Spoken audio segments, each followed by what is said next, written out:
réflexion autour de la recherche en éducation. Je remercie chaleureusement notre intervenante ainsi que tous les participants pour leur présence et leur intérêt. Je vous souhaite un webinaire riche et inspirant. Donc, encore une fois, je remercie Madame Professeur Ikram Ben Abdelwahab,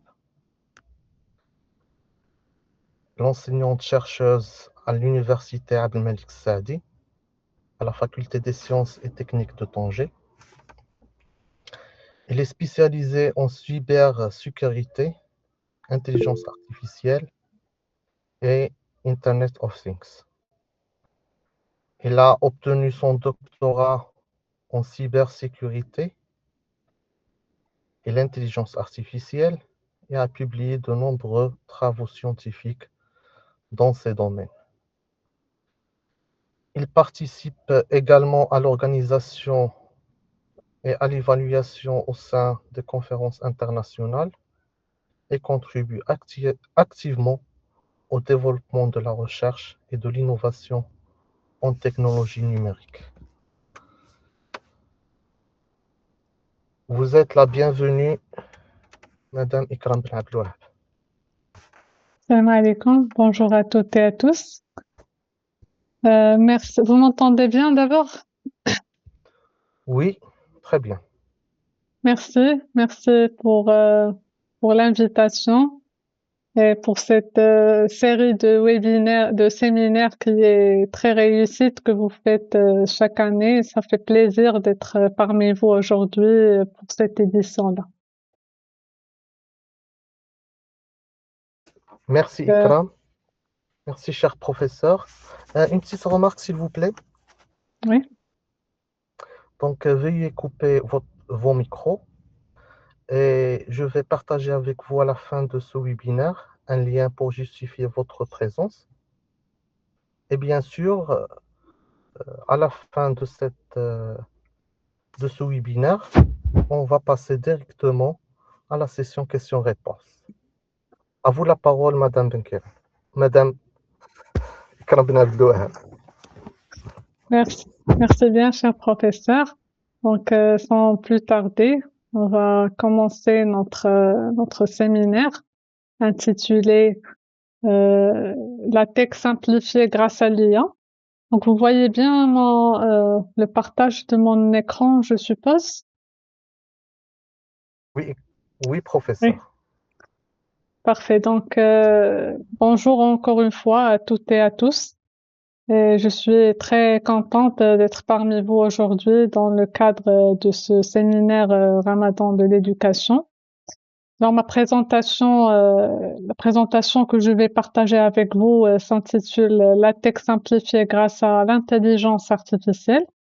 Et l'objectif aujourd'hui est de montrer comment l'intelligence artificielle, elle peut transformer un outil qui est parfois perçu comme complexe, comme difficile à gérer pour les doctorants et les jeunes chercheurs, en un véritable accélérateur de la production scientifique, que ce soit pour vos articles scientifiques, même pour vos rapports, si jamais vous êtes étudiant en master, ou encore pour une présentation, par exemple, une communication dans une conférence et autres.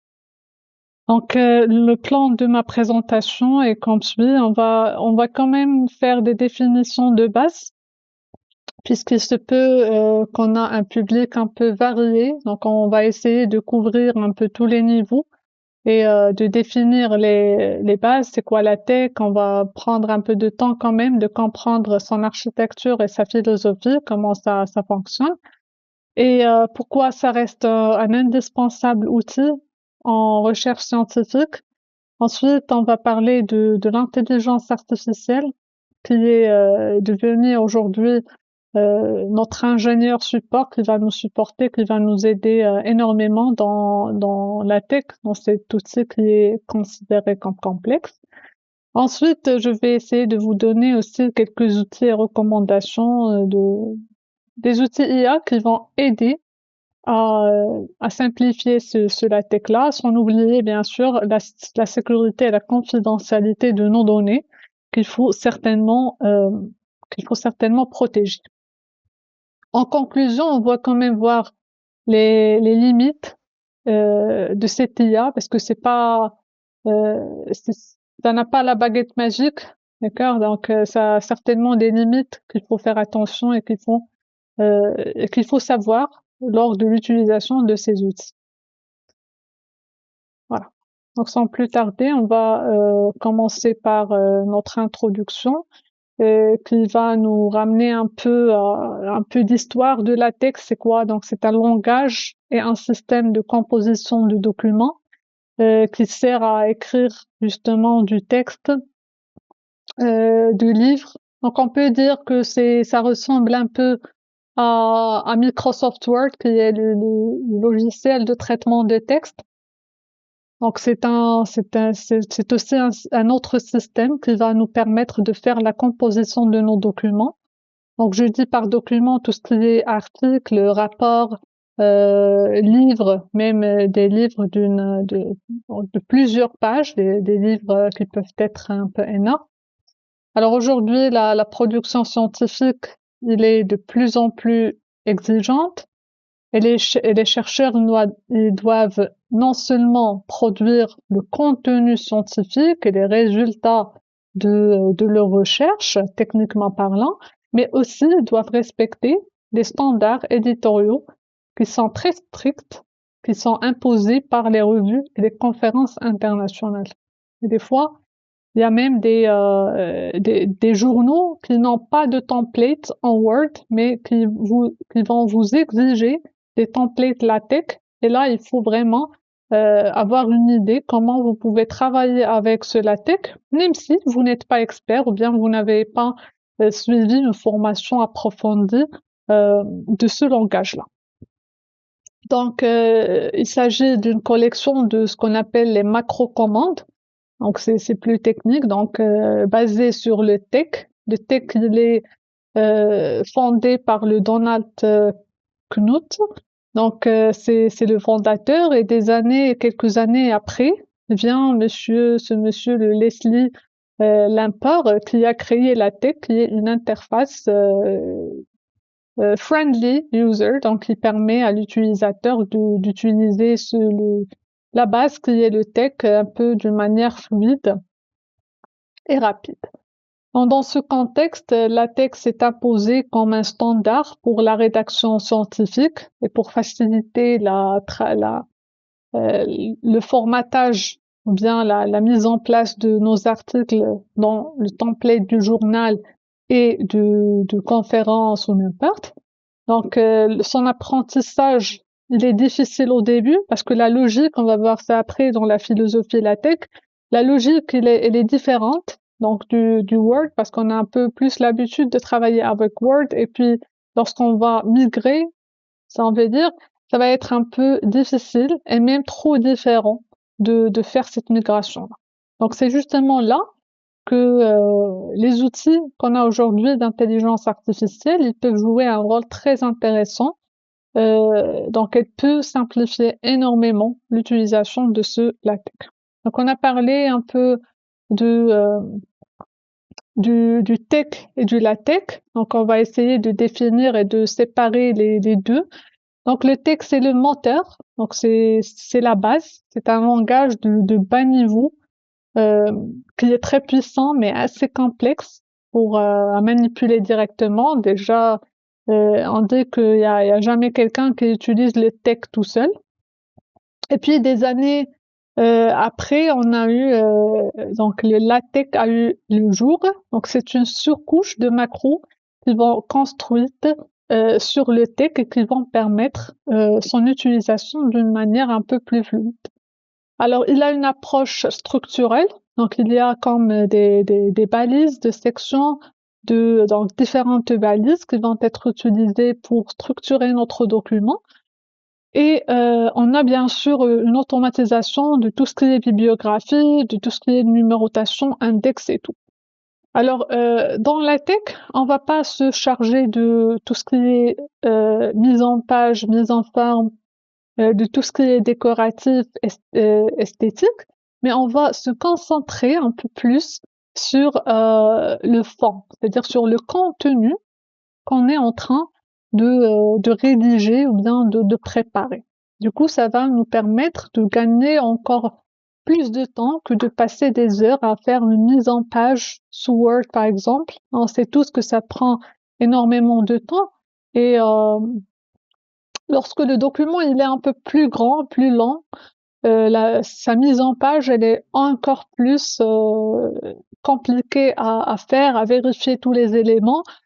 Et il y a toujours le jour de la soutenance ou bien de la présentation, il y aura toujours des lacunes dans votre mise en page que généralement les jurys ils vont toujours faire ce commentaire-là.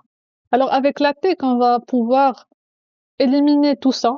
Donc tout ça, ça va être automatisé d'une manière qui est très fluide. On va pas s'en charger de faire tout ça, mais ça va se faire d'une manière fluide, que ce soit pour un document qui est assez court, que ce soit pour un livre de 500 pages. Il suffit de mettre une petite commande au début dans la préambule et puis ça va s'appliquer sur tout le document. Donc j'ai pas besoin de le faire vraiment par exemple paragraphe par paragraphe ou bien page par page et ainsi de suite. Alors là, pour la différence entre le TeX et le LaTeX, le TeX c'est notre moteur, c'est comme un compilateur qui est à la base de LaTeX et le LaTeX c'est l'interface utilisateur qu'on utilise pour justement s'en profiter de ce moteur assez puissant. Alors le TeX va s'occuper de la microtypographie et le LaTeX va gérer tout ce qui est structure globale de notre manuscrit scientifique. Donc toujours on écrit le code en LaTeX, ça passe par le moteur ou bien on peut imaginer comme un compilateur. Et puis le résultat c'est toujours un document en PDF. Donc ce qui rend le résultat stable. Donc il y aura pas des flots d'images par exemple ou bien des paragraphes qui vont se retrouver dans des éléments différents ou bien se couper. Et c'est exactement de la manière qu'on le fait qu'on va le retrouver par la suite dans notre PDF. Voilà. Donc la philosophie la tech repose sur un concept qui est appelé le what you see is what you mean. Donc, c'est-à-dire, donc cela signifie que l'auteur ne se concentre pas sur l'apparence du texte, mais plutôt sur la stratégie logique du document. Donc, par exemple, on indique simplement qu'un texte est une section, une équation ou une figure, et la texte gère automatiquement la présentation. Il suffit juste de lui dire est-ce que c'est un paragraphe, est-ce que c'est une figure. Après lui, il va se charger pour faire la mise en page correspondante à l'ensemble du document. Donc cette approche, elle va permettre d'obtenir une cohérence typographique qui est parfaite, qui est visuellement très élégante, très raffinée, et même dans des documents qui sont très longs, comme des thèses, des rapports, des livres aussi, comme j'avais dit, de plus de 500 pages. Donc voilà, donc la mise en page est gérée par le préambule, donc c'est la première partie de notre document LaTeX. Et si jamais on modifie le style, il va s'appliquer instantanément sur 500 pages, voire plus, de notre document sans aucun effort. Donc c'est en 2 secondes qu'il peut se formater notre document. Au lieu de le faire avec d'autres outils, je vais pas quand même faire la pression sur le Word, parce que ça nous a servi quand même durant plusieurs années. Mais le latex c'est encore plus facile, plus rapide à mettre des changements d'une manière très fluide et ne pas perdre beaucoup de temps sur cette mise en forme et ainsi de suite. Alors, ensuite, on a ici une petite comparaison entre le Word et le LaTeX. Donc, beaucoup de chercheurs aujourd'hui, depuis toujours, ils l'utilisent, ils commencent avec le Word. car il est simple à utiliser. Donc, c'est une interface qui est très friendly. Donc, on a des boutons qu'on utilise très facilement. Mais lorsque les documents deviennent longs et complexes, surtout si on utilise des fonctions mathématiques, ça devient un peu plus complexe à gérer ces fonctions-là. Même côté design, donc les fonctions mathématiques sont un peu plus compliquées à mettre en œuvre dans un document Word. Donc le Word devient difficile à gérer avec plusieurs pages et ainsi de suite. Alors par exemple, on a des figures qui peuvent se déplacer, les références qui se cassent, la bibliographie qui reste compliquée aussi à gérer, mais même avec les outils d'automatisation de bibliographie qu'on peut installer sur Word, mais ça reste toujours un outil, je dirais pas moins performant, mais ça reste quand même compliqué lorsqu'on est face à un document qui est très long. Alors avec LaTeX, au contraire, tout est automatisé. Tout ce qui est numérotation, tout ce qui est références croisées, tout ce qui est bibliographie, sommaire. Donc il suffit de faire une commande pour le table of contents et puis lui, il va gérer le sommaire d'une manière esthétique trop bien, sans aucune faute, qui va être mise à jour instantanément et ainsi de suite. D'accord, donc c'est pas comme le Word. Donc dans la philosophie LaTeX, on avait dit que c'est what you get is what you mean.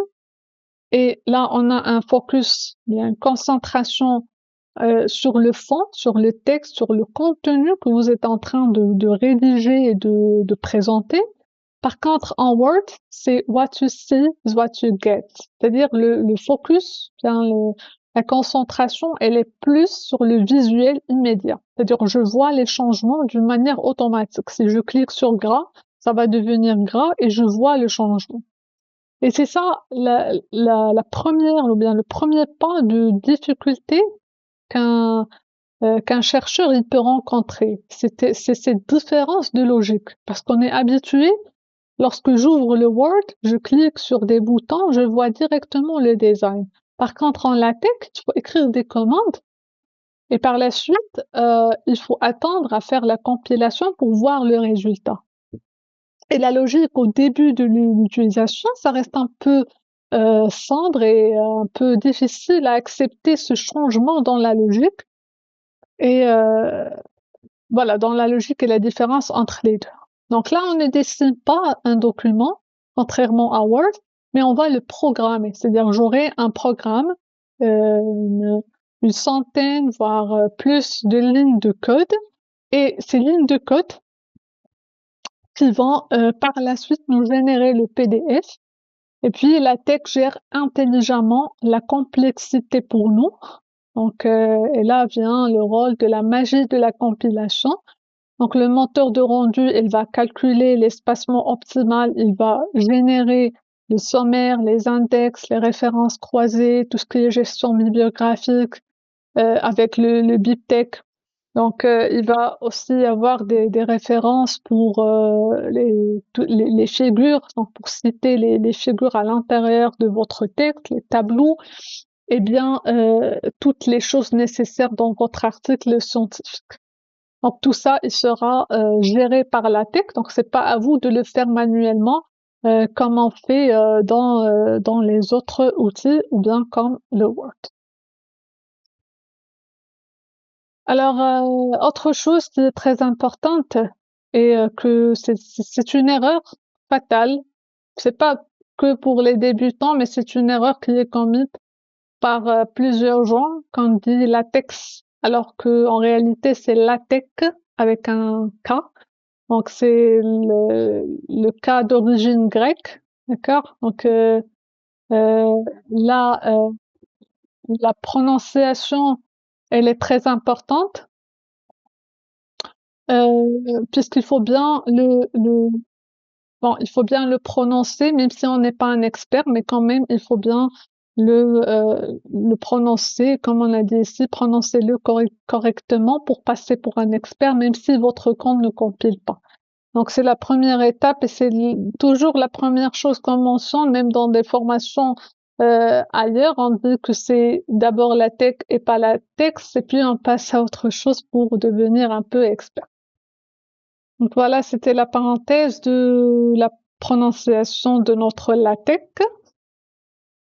Alors ensuite, il y en a même, je suppose, quelqu'un d'entre vous, et lorsqu'on parle de LaTeX, beaucoup de personnes, ils peuvent se dire dans leur tête.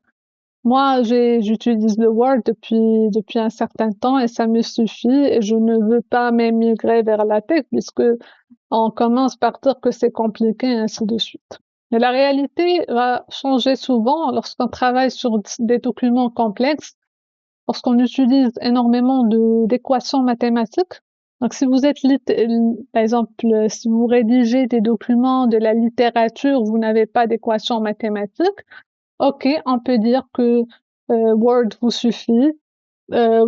Ça vous amuse de faire la mise en page, la mise en forme d'une manière un peu automatique, d'aller vers tout. Mais croyez-moi, et en réalité, le LaTeX va beaucoup vous donner d'avantages. Donc, par exemple, lorsqu'une figure elle va décider soudainement dans un document Word de se déplacer plusieurs pages plus loin et vous ne le retrouvez pas, et voire même de se cacher, donc ce sont des erreurs qu'on rencontre avec le Word et qu'on peut éviter très simplement et on va même penser à ces problèmes-là avec la tech. Donc c'est souvent à ce moment-là que les chercheurs ils vont commencer à s'intéresser sérieusement à la tech et à migrer peut-être en la tech. Comme j'ai mentionné au début du séminaire, euh, je l'avais rencontré il y a pas longtemps, il y a des journaux scientifiques de très haute qualité qui n'ont pas de template Word et qui n'acceptent pas des soumissions en Word. Donc vous êtes obligé, si vous voulez soumettre votre article à ce journal, il faut obligatoirement passer par une version LaTeX. Donc on s'en fout comment vous allez le faire, mais il faut obligatoirement donc vous battre pour avoir la version LaTeX de votre papier pour pouvoir soumettre à ce journal. Et on a vraiment plusieurs qui font cette exigence technique. Donc ensuite, on a ici, on va encore répondre à la question pourquoi la tech reste indispensable en recherche. Donc c'est un standard académique international qui qui est requis pour la publication scientifique. De nombreuses revues et conférences, ils demandent directement des templates LaTeX, un peu comme I3E, Springer, Elsevier, même MDPI et plusieurs d'autres. Et l'un des plus grands avantages est également la qualité typographique exceptionnelle, donc notamment et plus précisément pour les équations mathématiques. Du coup, ça nous facilite énormément la mise en forme de ces équations mathématiques au sein de notre article ou bien de notre rapport ou bien voir de notre livre qu'on est en train de rédiger. Alors le mur LaTeX pour débutants, donc, comme j'avais aussi mentionné, LaTeX au début, il y a cette différence de logique et ça se considère un peu comme un mur, comme quelque chose qui est très complexe au début, mais un peu avec le temps, ça devient plus fluide, plus facile à gérer et à présenter. Donc malgré tous ces avantages, la tech présente une difficulté qui est une réalité qu'on peut pas nier aujourd'hui. Donc les débutants rencontrent souvent plusieurs obstacles, les obstacles de la syntaxe. Donc c'est un langage. Donc la première chose pour l'utiliser, il faut peut-être passer par une formation en ligne ou bien une formation approfondie de 2-3 mois, voire 6 mois pour pouvoir maîtriser ce langage-là. Et, et par la suite, pouvoir rédiger votre article. Donc avant, il y a quelques années, il n'y avait pas ces outils IA.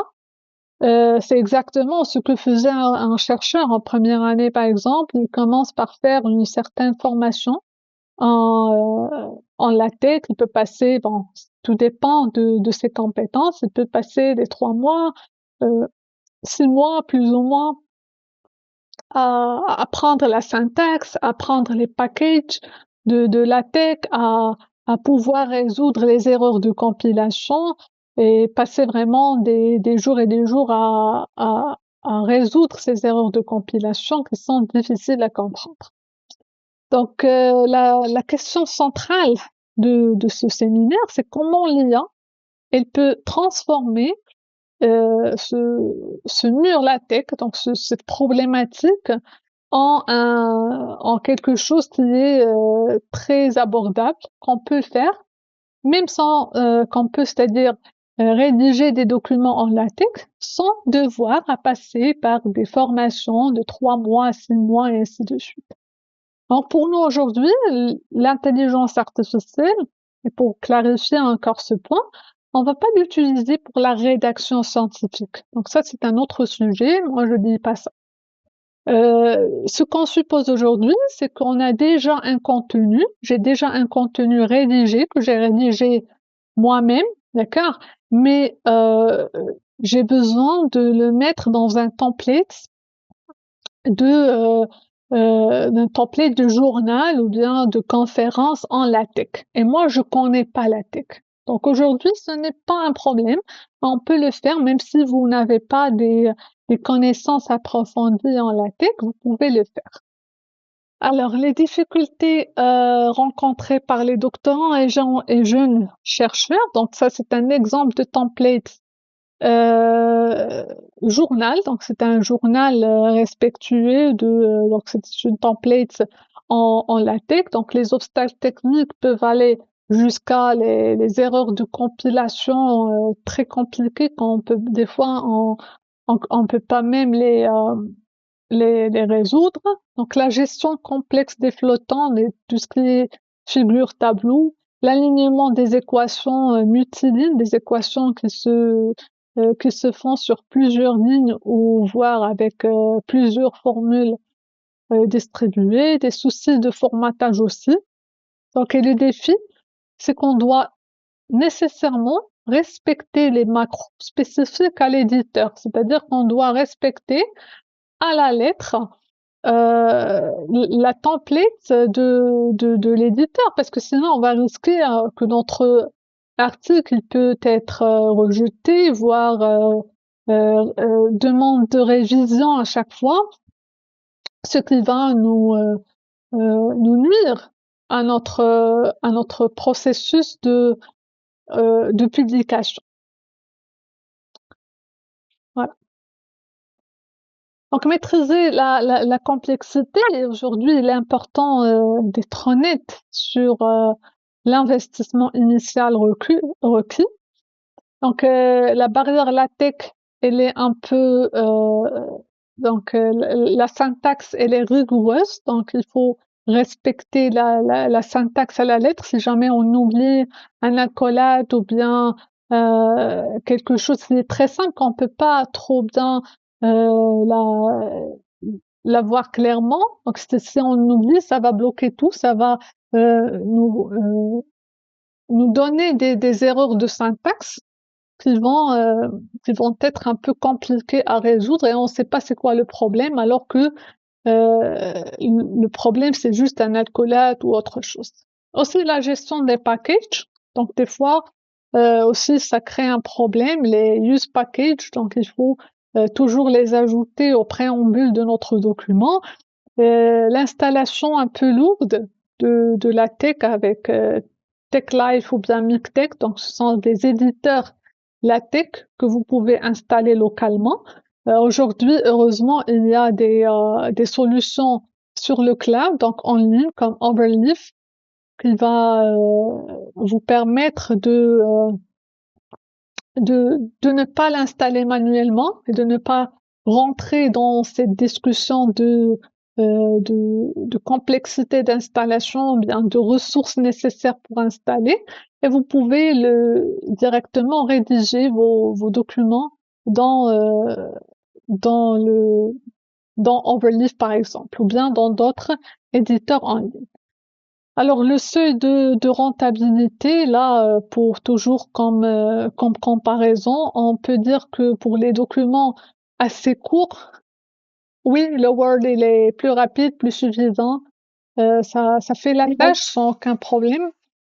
Mais pour les documents plus longs et plus complexes, la tech devient imbattable, devient vraiment un outil qui va faciliter la mise en forme, la mise en page, tout ce qui est la synthétique de notre document.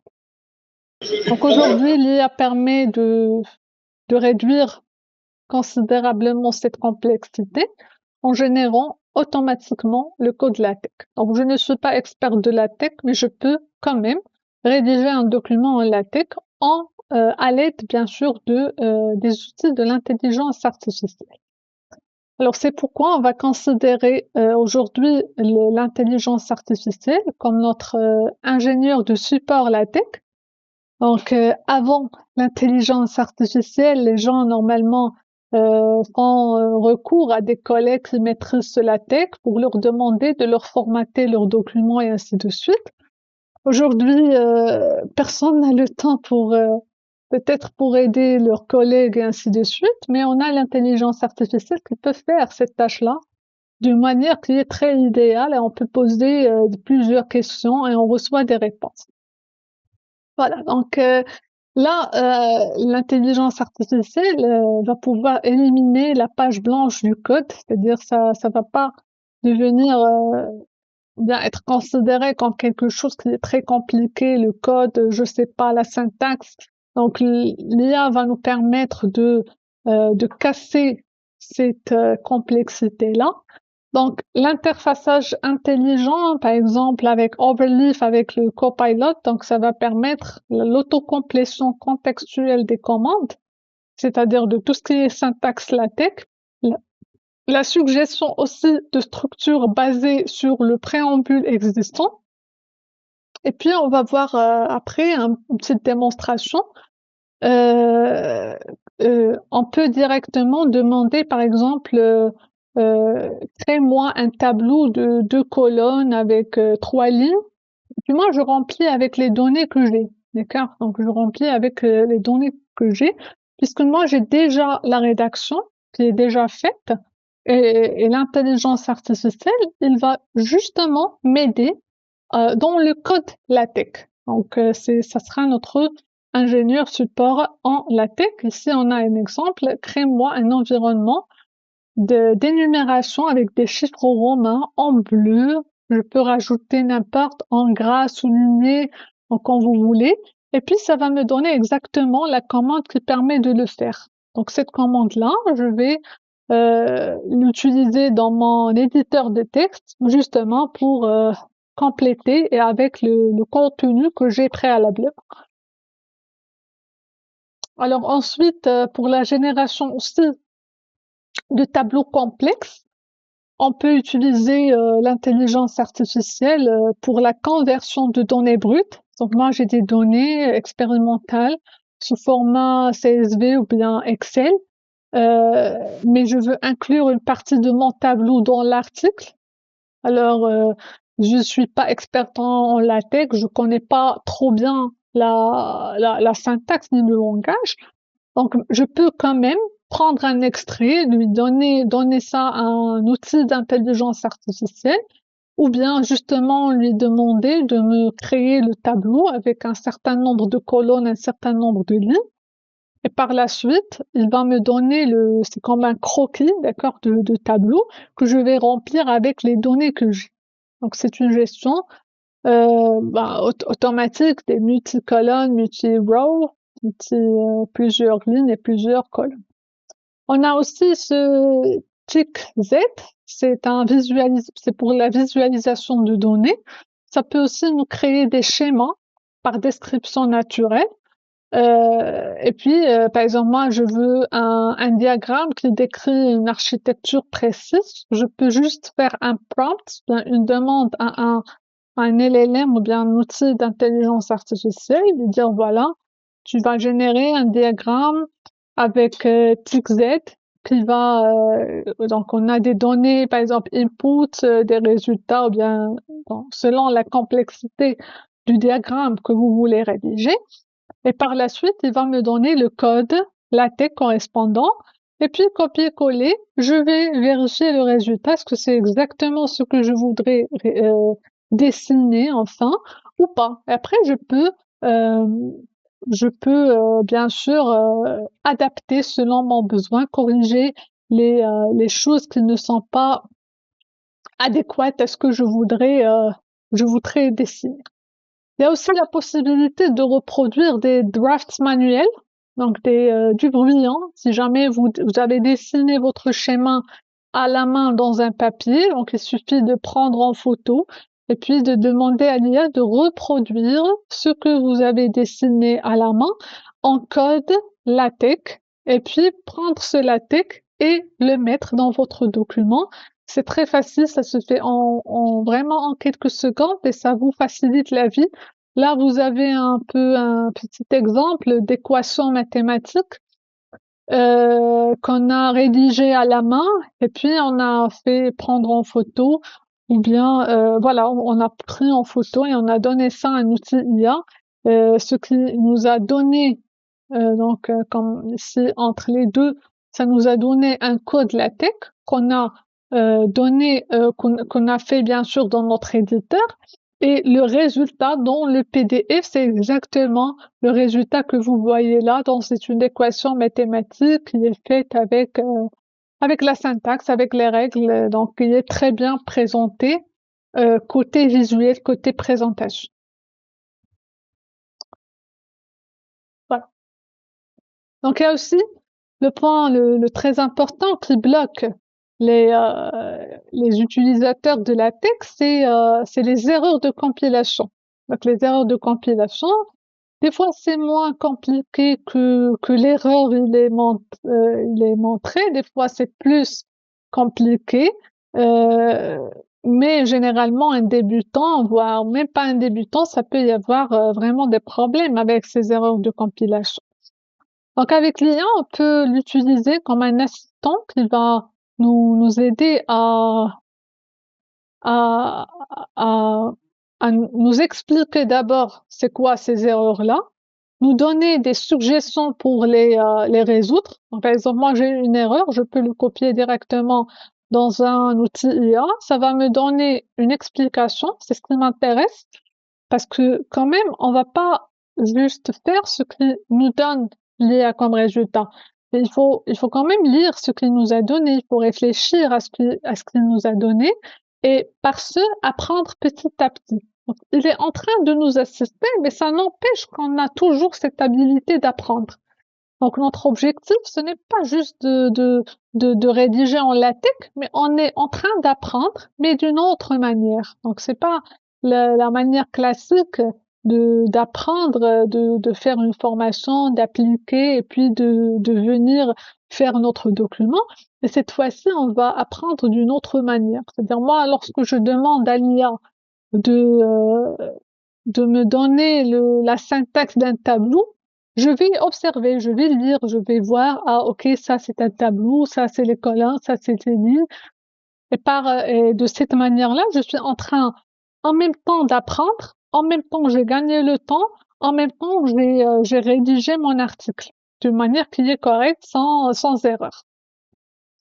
Alors revenons aux erreurs de compilation. Donc l'IA va énormément nous aider à résoudre ces erreurs-là en copiant bien sûr le contenu des fichiers log. Donc les fichiers log, c'est là où on a les différentes erreurs de compilation. On peut le copier à un outil IA qui va nous rendre bien sûr des explications, des suggestions pour résoudre ce problème. Et puis, on peut tester au fur et à mesure et lui demander encore plus de solutions pour cette problématique. Alors, ensuite, on a la mise en conformité, c'est-à-dire des templates éditeurs qui sont déjà présents. Par exemple, dans Overleaf, on peut trouver énormément de templates des journaux bien connus. Ils sont déjà là, donc on rentre, on crée notre projet, on commence à remplir les champs par notre contenu. Donc, et le fait de changer le style aussi, ça se fait d'une manière plus ou moins fluide. Alors, je peux changer le style du document et tous les pages que j'ai après, ils vont changer d'une manière automatique. Donc, c'est avec cette seule ligne-là que tout le document, ou bien tout le style, il peut totalement changer. Alors, autre chose qui est importante, c'est le nettoyage BibTeX. Donc, BibTeX, c'est comme Zotero version LaTeX. Donc, ça permet la correction des entrées bibliographiques mal formatées ou bien incomplètes. Donc, l'IA, il peut le faire, mais ça n'empêche que vous êtes bien obligé de vérifier les corrections abordées par l'IA, puisqu'il se peut, vous pouvez tomber sur des hallucinations, sur des liens qui n'existent pas, sur des références même qui n'existent pas, et ainsi de suite. Et là, on dirait que l'IA ne va pas rédiger la science, c'est nous qui fait la rédaction, qui fait la contribution, qui propose l'idée cœur de notre travail. Mais l'IA, justement, il va fluidifier l'expression technique, donc elle va nous aider dans la forme pour gagner du temps et pour avoir un résultat qui est très très bon, esthétiquement bien présenté. Voilà. Donc là, un workflow du bruyant à la soumission de notre article. Et là, comme je vous ai dit, la rédaction, elle est déjà faite. Donc, on n'est pas là pour faire la rédaction à l'aide de l'IA, parce que là, éthiquement, c'est pas trop éthique, mais pour nous, on va pas en parler. Pour nous, ce qui nous intéresse, c'est le code LaTeX qui va être rédigé par l'IA, c'est pas le contenu de vos articles. Donc, on peut générer du code, donc tout ce qui est tableau, tout ce qui est équation, tout ce qui est figure, les schémas aussi. On peut adapter aux templates de différents formats connus des éditeurs. La gestion de références aussi, donc automatique de fichiers BibTeX. Donc, la recherche des théories, ainsi de suite, le nettoyage et le formatage des entrées bibliographiques. Et par là, l'IA gère la syntaxe, mais le chercheur, il doit toujours valider la source. Donc, si jamais vous avez si jamais vous gérez quelque chose ou bien vous générez quelque chose de l'IA, le chercheur, il peut toujours valider cette source-là. Donc, si je demande à l'IA de vérifier une référence, elle va donner une proposition, mais je dois toujours vérifier ce qu'elle a proposé, ce qu'elle a corrigé. Parce que se peut se tromper. Voilà. Alors, pardon. Alors, là, j'ai mis quelques exemples pour vous rapprocher encore à l'idée. Alors là, j'ai un schéma qui est manuellement, donc qui est manuel. On prend en photo, on donne un outil IA. Je dis outil IA d'une manière générale, ça peut être un ChatGPT, Claude, je sais pas, Gemini, n'importe quel outil IA. Ça fait, pour moi, c'est pas, y a pas de différence. C'est vrai que le résultat peut différer, mais vous pouvez en tester l'un et l'autre selon enfin l'abonnement que vous utilisez, selon les limites de la version que vous utilisez. Et puis, on n'a plus besoin de passer des heures à ajuster des coordonnées, à faire un design. Donc, dans un outil Photoshop, bien que sur Canva ou bien sur d'autres outils. Mais on peut justement le faire en vraiment 2-3 minutes, rapide, donc à l'aide de l'intelligence artificielle. Voilà, donc si je donne le croquis à la main à un outil IA, ça va me donner exactement le code que j'ai ici avec le tic Z. Et puis le résultat se traduit avec le texte, avec notre compilateur à un schéma euh, qui est exactement ce que j'ai dessiné à la main, donc selon votre objectif, selon l'architecture que vous voulez faire. Deuxième exemple, c'est des données brutes vers des tableaux complexes. Alors là, pareil, j'ai une base de données sous format CSV ou bien sous format Excel et je vais prendre un extrait pour le présenter dans mon rapport ou bien présenter un nombre, un extrait de ce fichier. Donc, je peux prendre cet extrait, donner à l'IA, lui dire, voilà, donnez-moi le code LaTeX correspondant et puis copier le rendu. Donc, le rendu ou bien le code LaTeX, ça va être de ce style-là. Alors, vous pouvez voir que j'ai pas besoin de maîtriser exactement tous ces champs, tous ces balises, mais quand même, je peux commencer, je peux comprendre un peu que lorsque j'utilise un tableau, c'est quand même un begin tabular, donc ça permet de créer un tableau. Et après, il y a les l'entête, il y a les colonnes, les lignes et ainsi de suite.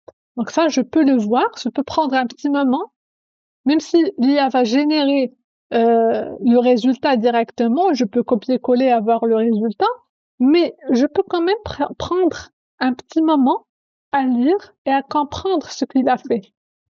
Comme ça, si jamais moi, je veux plus cette année-là, je peux directement aller le supprimer d'ici, de là, de là, de là, de là, sans avoir à chaque fois à revenir à l'IA et être strictement dépendant avec cette dépendance un peu qui devient maladique de l'intelligence artificielle. Mais il faut quand même garder cet esprit euh, il faut pas oublier qu'on a toujours un cerveau qui marche, va justement, qui doit justement s'entraîner à comprendre les choses et qu'il peut parfaitement le faire, bien sûr.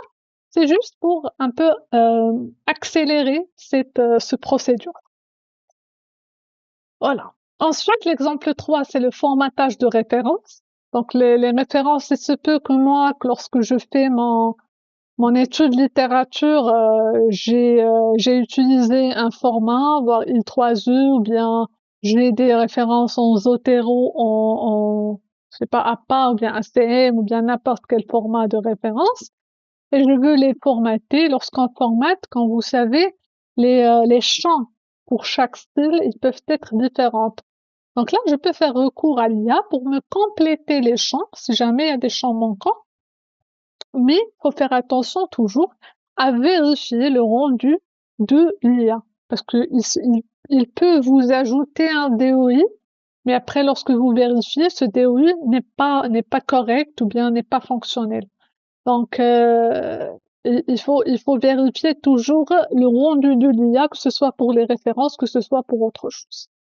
Donc, si on donne ces références, il va le traduire sous format BibTeX. Donc, c'est de cette forme-là. Donc, on met un arroba article avec la référence et puis les champs existants selon les types de la référence, que ce soit un article, un livre, et etc.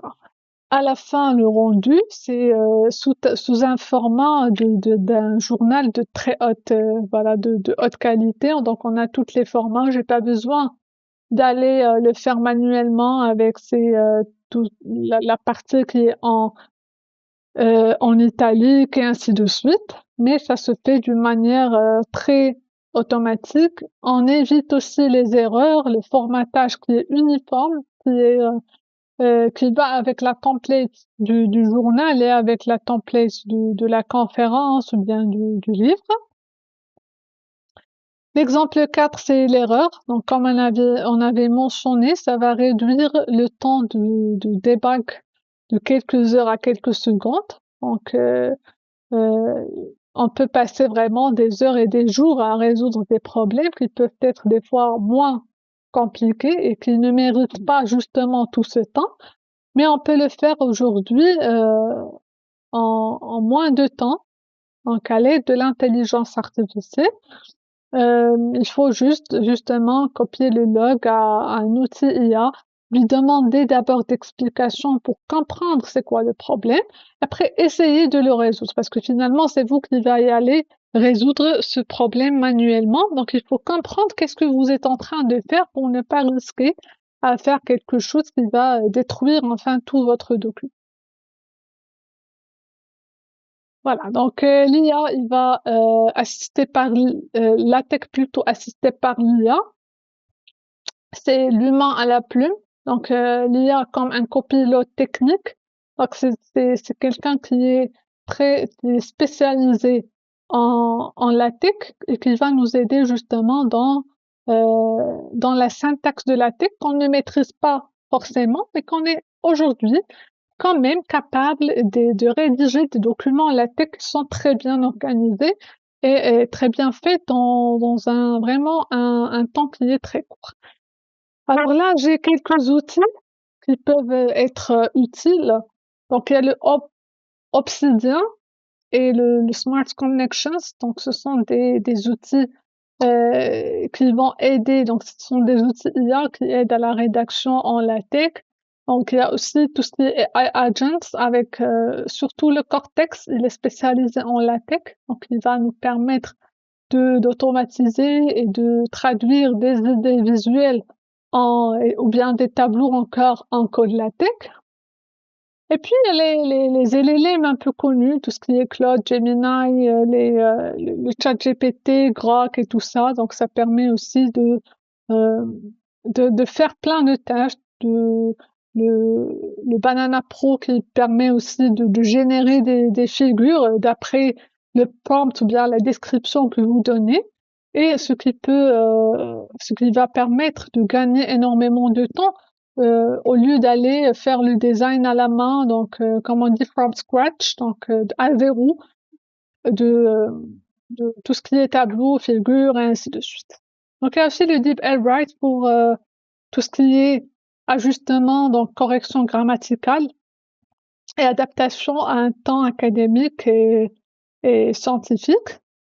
Et là, on va encore le dire, l'intelligence écrit le fond, c'est-à-dire l'intelligence humaine, elle doit écrire le fond, elle doit donner ses idées. Donc, vous devez mettre d'abord vos idées à côté et l'intelligence artificielle, elle va justement polir la forme, elle va nous aider à faire la mise en forme, la mise en page, elle va nous aider à formater notre document d'une manière présentative pour les éditeurs, surtout des journaux et des conférences.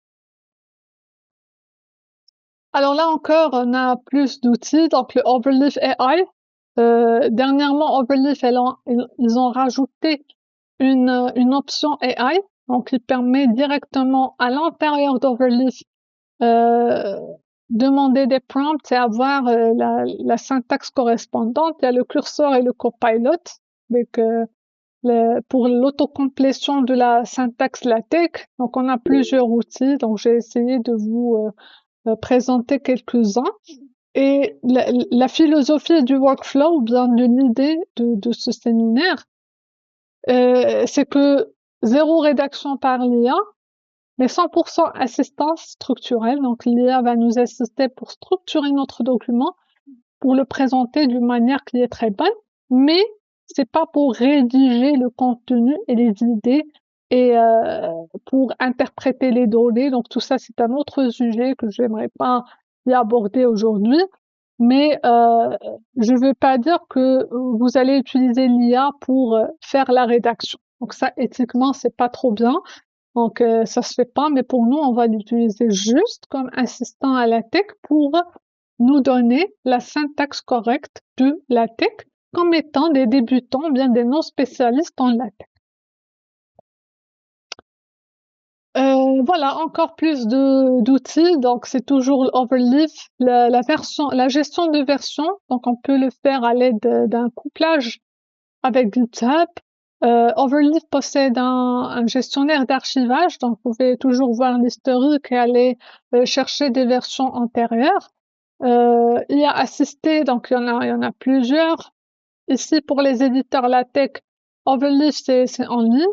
Le Tech Studio, bien TechMake, ce sont des éditeurs locaux, donc assez puissants, surtout pour des documents trop longs, parce que après, dans Overleaf, si vous avez un document qui est trop long, il peut se bloquer vous pousser à payer des abonnements, d'accord? Donc, non, si vous avez un document trop long, il vaut mieux aller installer un éditeur qui est local. Voilà. Alors, chose que j'aime toutefois mentionner et mettre la lumière sur, c'est la sécurité et la confidentialité des données. Alors, ici, l'idée, c'est lorsque je demande à l'IA de me donner, par exemple, de me formater des données avec la tech. Donc, par exemple, je vais copier mes données chez ChatGPT, par exemple, et lui dire, voilà, tu vas me formater ce tableau qui contient des résultats expérimentaux en LaTeX. Lui, il va faire la tâche très rapidement. Il va vous donner le tableau LaTeX euh, très rapidement. Mais là, la question se pose, est-ce que ces données que j'ai envoyées à ChatGPT, est-ce qu'elles sont sécurisées? Donc, je parle pas de ChatGPT, je parle de manière générale des outils IA, parce que si l'information sort de mon local, c'est-à-dire ça peut être compromis. Et puis les outils IA, ils utilisent les données qu'on leur donne, puisqu'ils nous donnent un accès gratuit. Ils se nourrissent des données qu'on leur donne. D'accord? Donc rien n'est gratuit en fin de compte, puisqu'ils récupèrent toutes les données qu'on leur donne.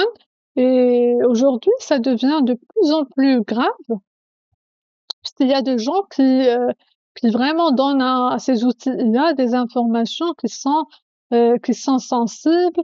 Ils peuvent donner des emails un peu sensibles pour justement leur rédiger des réponses ou bien comme dans notre cas d'articles scientifiques, ils peuvent donc aller à ils peuvent copier directement leur contribution, leur papier, le papier qu'ils sont en train de faire qui n'est pas encore publié, ils vont le donner à un outil IA. Donc c'est un inconnu pour nous. C'est vrai que c'est sécurisé, ils disent, hein, parce que ils peuvent pas dire que c'est pas sécurisé. Mais en réalité, il y avait des fuites de données. Donc il y a je pense l'année dernière, il y avait une fuite de données, des discussions que les gens avaient avec les outils IA. Donc il faut faire très attention à ce point-là.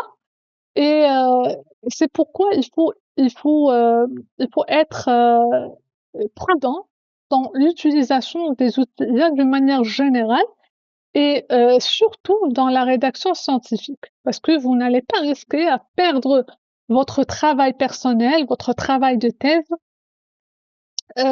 comme ça dans un outil IA, justement parce qu'il vous a aidé à formater votre papier ou bien à rédiger un petit paragraphe ou bien un résumé ou bien n'importe. Donc la solution, c'est pas la solution, mais c'est justement des guides pour diminuer ce risque-là. On peut, par exemple, ne pas lui donner le texte exact, bien les données exactes. Par exemple, moi, je veux qu'il me formate le tableau. Je vais pas lui dire, voilà les données, tu formates le tableau. Non. Je vais lui demander euh, de me donner la structure d'un tableau avec 2 colonnes. Après, moi, je fais le remplissage de manière manuelle. Ou bien, on peut aussi aller vers un IA local, c'est-à-dire héberger un IA local et on a vraiment plusieurs IA donc open source qu'on peut héberger localement. À la main, il y a aussi des versions GPT, il y a le Queen et plusieurs d'autres qui vont aussi permettre de faire la même tâche, c'est-à-dire c'est comme les outils en cloud, mais les données ne sont pas transférées dans le cloud ou bien dans une source qui est un peu euh, inconnue entre parenthèses. Et puis là, on peut se permettre en fait de transférer des données, de lui demander des choses un peu plus sensibles, mais il faut toujours pas en faire confiance parce qu'il y a cette option qui permet toujours d'envoyer des données ou bien des rapports de l'utilisation de ces outils d'une manière périodique au serveur externe. Donc, si vos données sont aussi sensibles, il faut encore plus faire attention à ce point-là. Voilà, donc c'est exactement ce qu'on était en train de dire. Donc, c'est d'utiliser les placeholders, c'est-à-dire au lieu d'envoyer les données exactes, mais on va dire j'ai un tableau avec 2 colonnes, 3 lignes. Donc, donne-moi la syntaxe. Moi, après, je fais le remplissage d'une manière d'une manière manuelle. Ou bien j'héberge un IA localement si les ressources, bien sûr, le permettent. Pour gérer ces données qui sont sensibles. Et la règle d'or ici, c'est ne soumettez jamais à une IA cloud des résultats expérimentaux bruts ou des conclusions stratégiques avant le dépôt officiel de votre travail, de votre article scientifique, de votre rapport de thèse, parce que l'LLM, en fin de compte, il va rédiger, d'accord? Il va prendre ce que vous avez donné, il va apprendre de ce que vous avez donné pour donner ça à une autre personne. C'est pas de la même manière. Je dis pas qu'il va prendre ce que vous avez fait et le donner à une autre personne, mais il va le donner d'une autre façon. Donc, c'est plus ou moins d'une autre façon. Limitation de l'IA en recherche, c'est l'hallucination. Donc c'est très connu pour les modèles de l'IA, exactement pour les LLM. Donc l'hallucination, c'est-à-dire à force de demander de discussion avec l'IA, il peut changer de sujet, il peut dévier vers quelque chose qui n'est pas vraiment le sujet que je suis en train de lui demander. Donc ça peut causer des problèmes. C'est pourquoi j'ai dit que il faut quand même prendre du temps à examiner ce qu'il a donné, à lire, à vérifier, à demander encore plus de questions et à vérifier toujours. Les références, ça on a trop parlé, il faut toujours les vérifier, les sources qu'il va donner, qu'il va compléter. Et point éthique, c'est qu'il ne faut pas déléguer la réflexion scientifique, c'est-à-dire je ne vais pas lui donner quand même des résultats interprétés, c'est le travail que je dois faire moi à la main. Les recommandations, c'est qu'il faut toujours vérifier, donc c'est toujours des boucles, donc humain dans la boucle, c'est-à-dire l'IA, il va générer un truc, moi je dois obligatoirement le vérifier à la ligne, à la lettre. Alors l'IA est un excellent assistant technique, mais un médiocre directeur de recherche. Donc, il nous propose des choses, c'est à nous de vérifier, de valider. C'est pas de copier-coller. D'accord? C'est le problème et c'est vraiment ce que fait plusieurs personnes et ça, on est en train de le voir dans des rapports, dans des articles. Et à force de le voir, on peut le voir visuellement, c'est-à-dire voir que ce contenu il est généré par l'IA justement par le style qu'il a fait. Donc en conclusion, la tech plus l'IA, c'est la performance, c'est le gain du temps, d'accord? Et pour finir, donc ça va permettre un rendu typographique qui est professionnel sans effort, donc sans sacrifier de temps, d'accord? Et d'apprentissage de la tech d'une manière séparée. L'IA, finalement, ne va pas remplacer les chercheurs, ça, ce sont des idées un peu anciennes. Donc, l'IA ne remplace rien, mais il va justement nous aider, nous assister. Il va libérer plutôt le chercheur des contraintes techniques liées à l'apprentissage de la tech, de cet outil-là, et le permettre de se concentrer plus sur le contenu au lieu de se concentrer sur la forme de son article ou bien de son rapport. Voilà. Donc la démonstration qu'on avait vue tout à l'heure, c'est justement du brouillon à un article. Donc le brouillon, c'est tout ce qui est rédaction que vous avez fait. Si jamais vous avez des schémas à la main, on peut très facilement les traduire en LaTeX, les références, les équations. Et puis les textes, bien sûr, on peut très facilement l'intégrer et avoir un document qui est très bien formaté, qui va être bien entendu un article de très bonne qualité. J'ai schématisé ça par un article Q1, notamment pour vous encourager encore plus à l'utiliser. Et la combinaison de ces outils va permettre de réduire le temps de mise en forme de papier, de l'adaptation au template du journal, parce que c'est une tâche qui est lourde et qui prend énormément de temps. Pour les gens qui ont déjà fait ça manuellement, ils vont comprendre de quoi vraiment je parle.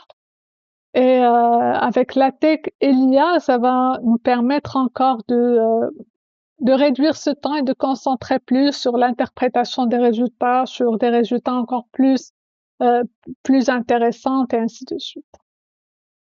Voilà, là encore, je vous ai mis quelques références, des livres, des documentations, des outils, notamment en LaTeX et en IA que vous pouvez utiliser et creuser là-dessus. Et je vous remercie de votre attention.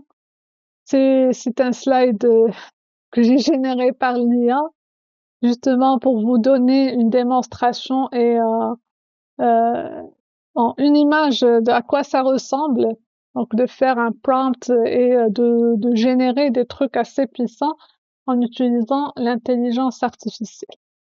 Je vais quand même me permettre de prendre encore un petit moment pour vous faire une petite démonstration live avec un outil avec plutôt Overleaf.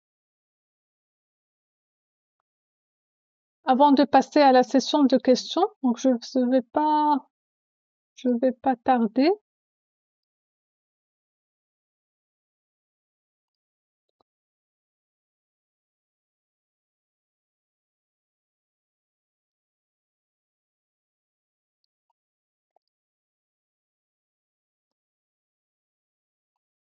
Voilà.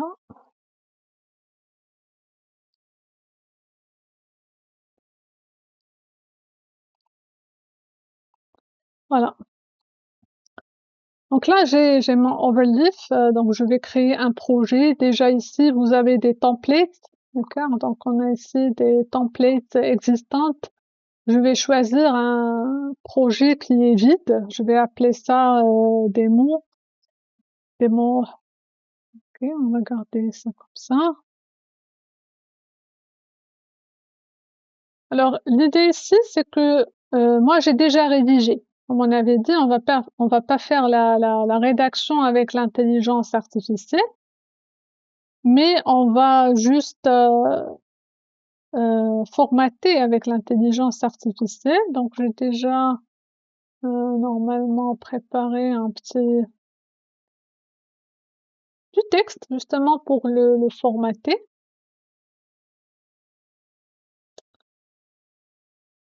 Voilà. Donc voilà, c'est mon article. On suppose que vous avez ici mis vos idées, ce que vous avez rédigé, la solution, les résultats et tout. Moi, j'ai juste copié un texte, d'accord, pour faire la démonstration. Alors, ce que j'ai ici, j'ai ouvert justement un projet, donc vide, avec Overleaf. Donc là, c'est l'éditeur, donc c'est le code éditeur.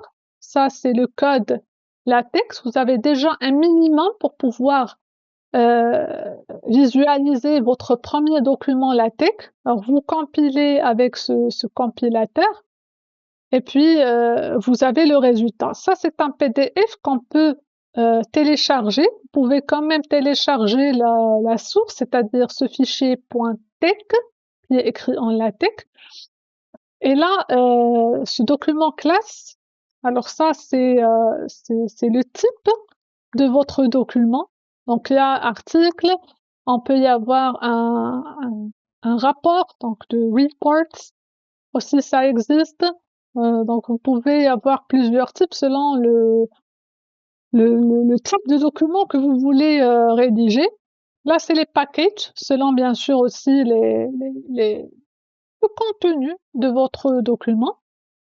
Alors pour nous, On va commencer, j'ai ici introduction avec section, donc ça donne automatiquement le 1, donc j'ai plus besoin de chercher les numérotations, de les régler, de vérifier est-ce que ça va, c'est en continuation, ou bien ça a sauté, ça a commencé dès le début, ainsi de suite. Donc j'ai écrit juste les titres et il s'est chargé de faire toute la mise en forme, la mise en page de ce grand titre-là. Alors pour ajouter un paragraphe, je peux faire avec comme ça un paragraphe. À l'intérieur, je mets mon paragraphe. Donc je vais mettre celui-là. Hein? Alors, je compile encore une fois.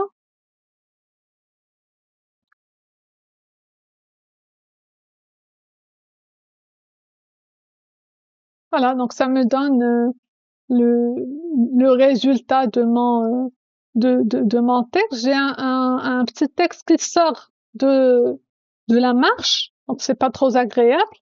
Alors moi, je suis pas experte, donc comme on avait dit, on est des débutants, on découvre. Alors je viens, j'ai chez un outil IA, je vais lui dire en LaTeX, voilà, j'ai un texte qui sort de la marche, j'ai un texte donc dans paragraphe qui sort de la marche. Il va me donner directement la solution. Donc vous décrivez ce que vous voulez faire en fin de compte. Alors il m'explique là ce qui se passe. Et puis donc la solution, c'est exactement une utilisation de ce package. Donc à chaque fois qu'il va trouver du texte qui dépasse la marche, ça va normalement permettre de le découper et le faire revenir à la ligne. Voilà. Donc ça a résolu le problème en 2 secondes. Voilà. On entend?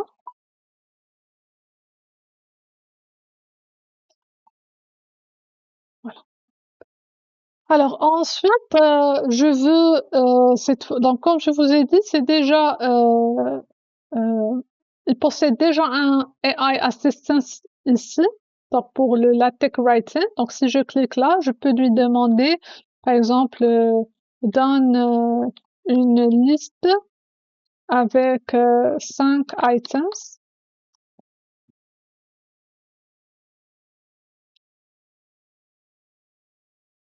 Voilà, donc ce que j'écris là, c'est le prompt, c'est la description de la demande que je veux. Et puis, ok, ça me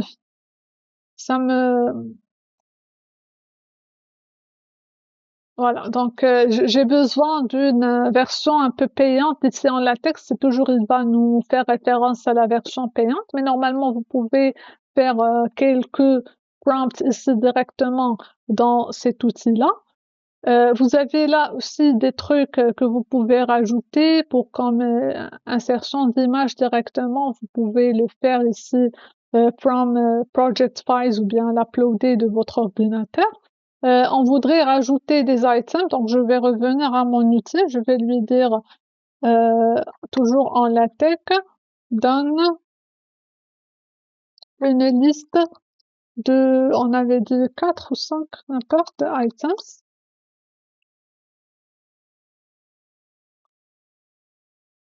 Voilà, donc ça m'a donné la syntaxe, donc je fais un copier et là, juste après, je code. Donc si jamais je vais tester, ça va me donner exactement une liste de plusieurs points.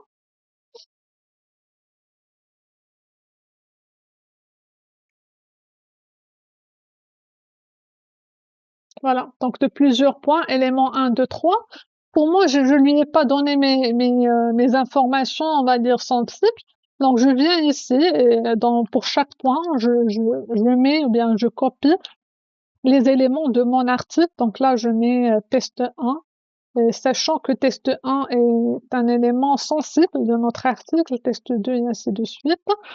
Alors j'enregistre et puis j'ai les changements. Donc pour visualiser ces changements, je peux faire un CTRL S ou bien directement recompiler pour voir le résultat ici avec la petite marche qui est là et avec les sauts de ligne et tout ça. Donc je n'ai plus besoin de faire de faire des efforts et de perdre du temps avec cette mise en temps. Alors ensuite, on peut par exemple tester une image. Alors si jamais je veux ajouter une image ici, ok, on va tester d'abord le truc de l'équation. Alors je vais donner l'équation de tout à l'heure qu'on avait dans le slide, je vais donner ça à Gemini. Donc c'est un outil IA, vous pouvez utiliser d'autres. Déjà pour moi c'est la même chose, ça fait la même tâche. Alors j'ai donné l'image de l'équation, je vais dire reproduit en LaTeX. Voilà. Donc ça, normalement, ça peut être un schéma, ça peut être une équation plus ou moins complexe. On va pas rester ou bien passer quelques minutes à le faire d'une manière un peu manuelle et choisir et le rédiger. Donc on peut l'écrire manuellement. Et là, j'ai le code, d'accord? Donc il m'a donné le package à mettre dans la préambule. Donc ça, je vais le copier tout seul. Je vais le mettre avec les packages ici. Et après, j'ai mon équation que je vais mettre à peu près en bas et je vais vérifier. Parce qu'il se peut qu'il se trompe, il se peut qu'il ne détecte pas trop ce que j'ai écrit manuellement. D'accord? Il se peut que mon écriture manuscrite n'est pas assez parfaite, donc il faut toujours vérifier. Alors en vérifier, c'est exactement normalement l'équation qu'on a qu'on a donné dans l'image et du coup je peux le modifier. Par exemple, si jamais là i égale à j, je veux plus, donc je vais pouvoir le chercher ici, je mets i égale à 0. Donc je peux toutefois le modifier, c'est pas quelque chose qui est très compliqué, faut justement prendre le temps à le lire et à le voir et à le comprendre pour pouvoir le personnaliser selon le besoin, sans revenir à l'outil, à lui dire non, moi je veux i égale à 0. Du coup, ça va encore nous permettre de perdre du temps. Donc il faut le voir et on peut localiser les choses de manière très fluide euh, et très facile. Alors aussi les références, j'ai ici quelques, par exemple, références que j'ai récupérées durant ma recherche ou bien mon article.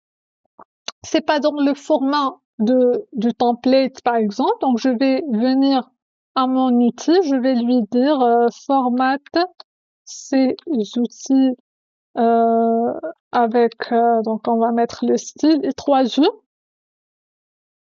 et donne le fichier BIP. Donc c'est-à-dire en LaTeX, il y a le fichier BIP qui où on stocke les les références qui vont être utilisées dans notre article LaTeX. Donc je vais lui donner justement combien j'ai copié, 3 ou 4 références et directement, normalement, ça va nous donner voilà. Donc ça c'est les références style 3U.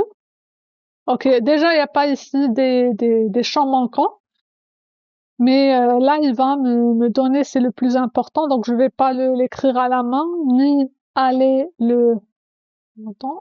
ni aller les chercher, par exemple, encore dans leur source, c'est-à-dire aller chercher les livres, et puis là où il y a la citation et copier la citation biblique. Il faut toutefois faire cette traduction plutôt qui n'est pas assez compliquée. Alors là, le fichier bib, on peut le rajouter ici, on peut même rajouter tant de fichiers qu'on veut. Alors là, je vais mettre référence, c'est point .bib, donc créer. À l'intérieur de ce fichier référence, déjà vous pouvez voir c'est un petit livre. Okay. Alors je colle ce que j'ai ici, mais j'ai besoin de l'appeler dans le main.txt, c'est-à-dire dans mon document. Alors, je vais lui demander, OK, ajoute la liste des références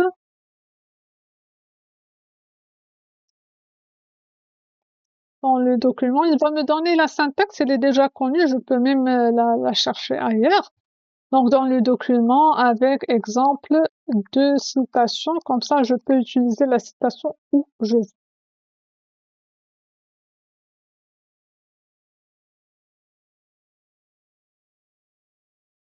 Voilà.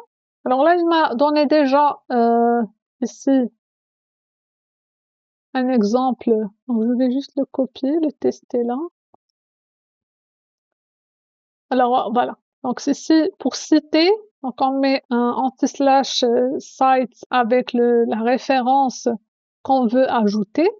Et à la fin, avant le end document, il faut rajouter cette partie bibliographique. Donc la bibliographie style avec, j'ai demandé I3E, donc il m'a donné les I3E, et la bibliographie de référence, c'est-à-dire le lien avec le fichier référence que je viens de créer. Donc, vous pouvez l'appeler référence comme ça, on peut l'appeler mes références, vous pouvez l'appeler quand vous voulez. L'essentiel, c'est qu'il est d'extension .b et puis de mentionner exactement le nom dans cette partie. Alors, si je vais recompiler encore une fois,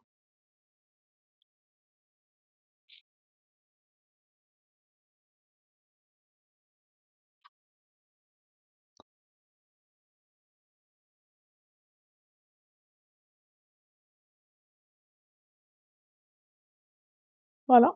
Donc, j'ai des références qui sont à l'intérieur de mon texte, comme j'ai mentionné ici avec les citations, donc au format I3E avec les numéros entre crochets. Et puis, dans les références, j'ai des références qui sont parfaitement faites, donc sans avoir à faire vraiment des mises en page à la main avec, donc, c'est-à-dire comme on fait avec le Word et les autres outils. Alors là, on peut même rajouter genre subsection, c'est de la sous-section. Et là, on dit par exemple définition, justement pour qu'on voit qu'est-ce que ça va donner. Et ça va le faire avec des numéros, donc genre 1.1, bien selon le style du document et le template du journal, ça va donner la, donc, ça va donner le numéro de section qui est successif. Donc ici, par exemple, ça a fait avec les espaces, qui est trop bien présenté, qui est très bien. Voilà. Donc ça, c'est justement un très petit overview de LaTeX. Donc c'est pas une formation à LaTeX à la lettre. C'est pour vous donner une idée de comment vous pouvez le faire, même si vous n'êtes pas expert en LaTeX. Là encore, j'ai un document, c'est-à-dire j'ai un rapport ou bien un article. Et ce que je vais faire ici, je vais tout copier et je vais lui demander de me génère un beamer. Donc beamer, c'est la présentation en LaTeX à partir voilà de ce document par exemple. Sachant que ce que j'ai là, c'est pas des données sensibles, d'accord? Donc ça, il faut faire toujours attention. Moi, je vous donne l'idée, mais c'est à vous, bien sûr, d'utiliser selon les normes des données que vous êtes en train de manipuler, de gérer. Et là, normalement, ça va nous créer un code en LaTeX. C'est ce qu'on appelle, c'est le type Beamer. Beamer, c'est la présentation. Donc, il va transformer le document en une présentation. Donc, j'ai tout le code ici. Donc, je vais juste le copier. Et voilà, je peux rajouter un autre fichier. C'est présentation.tex. Donc, c'est toujours .tex. Je crée. Et puis, je vais coller mon code. Je vais compiler.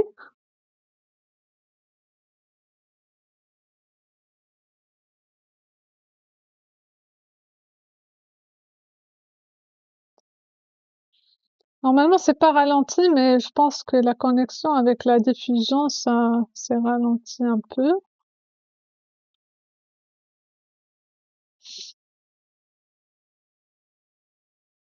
Voilà.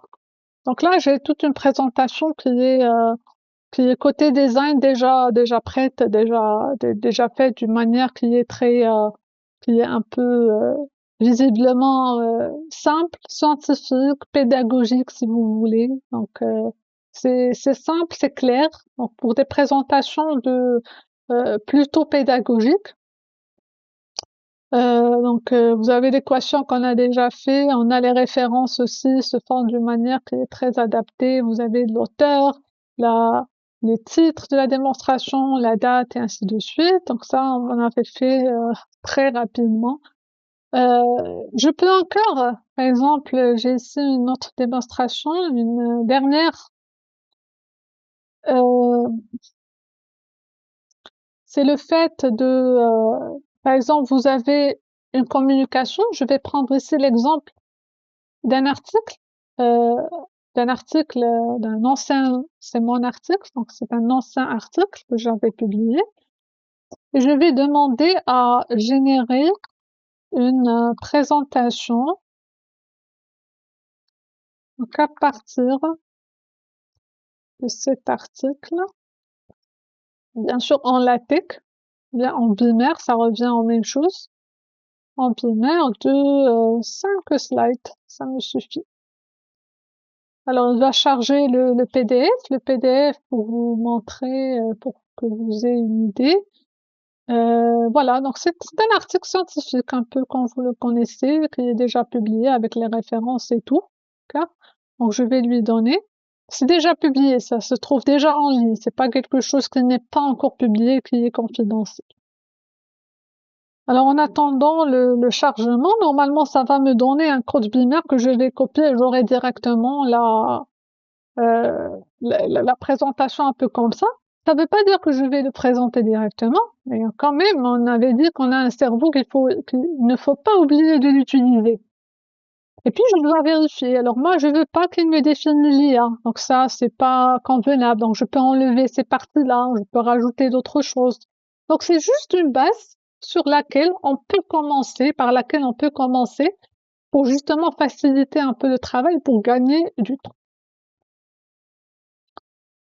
Alors ça a pris un peu du temps, donc on va pas l'attendre. Alors là, je vais passer un peu à vos questions. Si jamais vous avez des questions, vous pouvez les poser. Je vais essayer de voir vos commentaires. Donc, merci Madame Ekram. Nous vous remercions pour cette présentation riche. Je pense que Seshkor a eu un problème de connexion, donc Oui, je prends le relais de modération. Euh, nous vous remercions pour cette présentation qui est très riche en informations, qui donne les bases techniques de la tech et comment remédier à ces problèmes techniques via l'utilisation de l'intelligence artificielle pour aider les chercheurs ou bien les étudiants à utiliser le LaTeX qui est un outil de formatage très puissant comme connu dans la communauté des chercheurs.